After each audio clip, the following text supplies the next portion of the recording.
Magandang araw po sa inyong lahat. Alexa Ella mas pinili maging Pilipino ngayon. Alam po natin lahat yan dito sa ating video. Bali po, meron pong bagong update si Alexa Ella at napakaganda pong balita para sa mga Pilipino.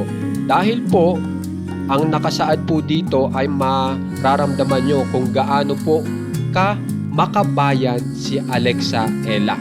So, ang sinasabi po dito ay, ang sabi niya raw po, ay malabong may iba pang kasuotan na mas makakapagpaganda sa isang Pilipina kaysa sa Pilipiniana.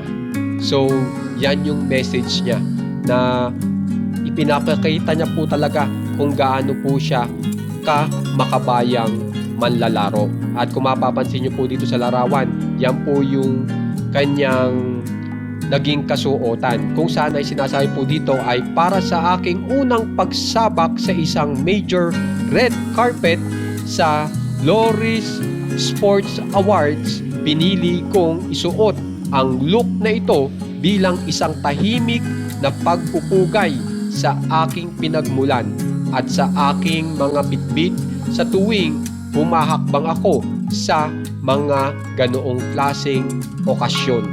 Walang ibang makakapagbigay buhay sa damit na ito ng mas mahusay kaysa sa aking Tito Red Tita, na kung saan ay isang karangalan na maisuot ang isa sa inyong mga likha.